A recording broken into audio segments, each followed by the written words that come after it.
കനകക്കുന്നിൽ summer carnival നടക്കുകയാണ്. ഇവിടുത്തെ വിശേഷങ്ങൾ എന്താണെന്ന് നമുക്കൊന്ന് നോക്കിയാലോ.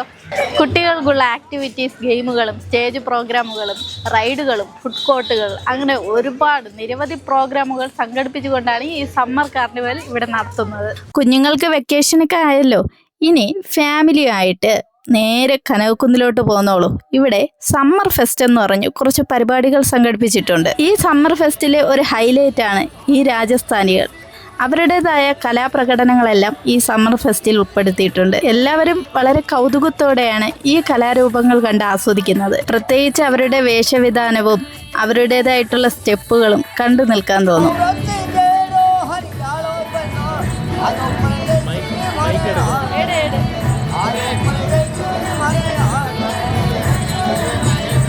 ഇവിടെ പ്രവേശന പാസ് 50 രൂപയാണ്. വൈകുന്നേരം 4 മണിക്ക് ശേഷമാണ് കൂടുതലും പ്രോഗ്രാമുകൾ നടക്കുന്നത്. ഇതൊക്കെ കണ്ടുകൊണ്ട് നിന്ന് സമയം പോയതേ അറിഞ്ഞില്ല. അതുപോലെ തന്നെ രാജസ്ഥാനിലെ വസ്ത്രങ്ങളും അവരുടേതായിട്ടുള്ള കുറച്ച് സാധനങ്ങളെല്ലാം വിൽപ്പനയ്ക്ക് വെച്ചിട്ടുണ്ട് കേട്ടോ. പിന്നെ വരുന്നവർക്കൊക്കെ ഫോട്ടോ എടുക്കാൻ വേണ്ടിയിട്ട് നല്ല ഭംഗിയിലുള്ള ഹട്ടുകളൊക്കെ ഉണ്ടാക്കി വെച്ചിട്ടുണ്ട്. കൂടുതലും കുഞ്ഞുങ്ങൾക്കായിരിക്കും ഇത് ഇഷ്ടപ്പെടുന്നത്. കുഞ്ഞുങ്ങൾക്ക് വേണ്ടി ഒരുപാട് ഗെയിംസുകൾ ഇവിടെയുണ്ട്. രാത്രി കാണാൻ ഇവിടെ നല്ല വൈബാണ്. അതുപോലെ തന്നെ രാജസ്ഥാനികൾ ധരിക്കുന്ന വളകൾ ഇവിടെ ലൈവായിട്ടാണ് ചെയ്തു കൊടുക്കുന്നത്. നമ്മളിവിടെ ലൈവായിട്ട് വളകൾ ചെയ്തു കൊടുക്കുന്നത് കണ്ടിട്ടില്ലല്ലോ. ഇവിടെ വന്നു കഴിഞ്ഞാൽ അതൊക്കെ നമുക്ക് നേരിട്ട് കാണാൻ സാധിക്കും. നിമിഷ നേരം കൊണ്ടാണ് ഒത്തിരി വളകൾ ഇങ്ങനെ ചെയ്തെടുക്കുന്നത്. വലിയ വിലയൊന്നുമില്ല, നിസാര വിലയ്ക്കാണ് വിൽക്കുന്നത്. ഇത് വാങ്ങാനും ഒത്തിരി പേര് അവിടെ ഉണ്ടായിരുന്നു.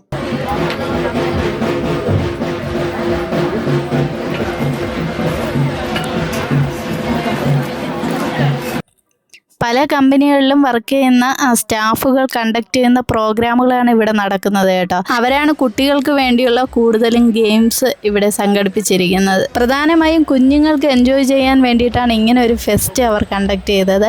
ഈ വെക്കേഷന് ഫാമിലിക്കും കുഞ്ഞുങ്ങൾക്കും വന്ന് നമുക്ക് ഒരുപോലെ അടിച്ചു പൊളിക്കാം കേട്ടോ. കുഞ്ഞുങ്ങളോടൊപ്പം അവരുടെ പേരൻസിനും ഈ ഗെയിംസിലൊക്കെ പങ്കെടുക്കാം.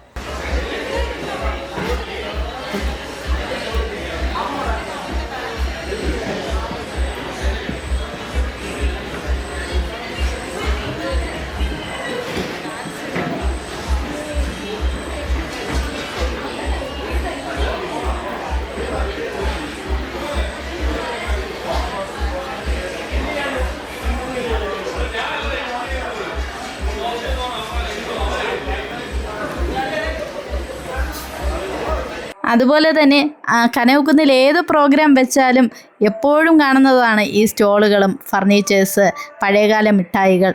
അതിനൊന്നും യാതൊരു മാറ്റവും ഇല്ല, ഇപ്പോഴും അതുണ്ട് കേട്ടോ. സ്റ്റേജിൽ പല വെറൈറ്റി കലാപരിപാടികളും ഉണ്ടായിരുന്നു.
അതുപോലെ തന്നെ ബിഗ് ബോസ് സീസൺ 4-ലെ അശ്വിൻ അജയുടെ മാജിക് ഷോയും ഉണ്ടായിരുന്നു കേട്ടോ. കാണികളെ രസിപ്പിക്കുന്ന രീതിയിലുള്ള മാജിക്കുകളാണ് പുള്ളിക്കാരൻ സ്റ്റേജിൽ കാഴ്ചവെച്ചത്.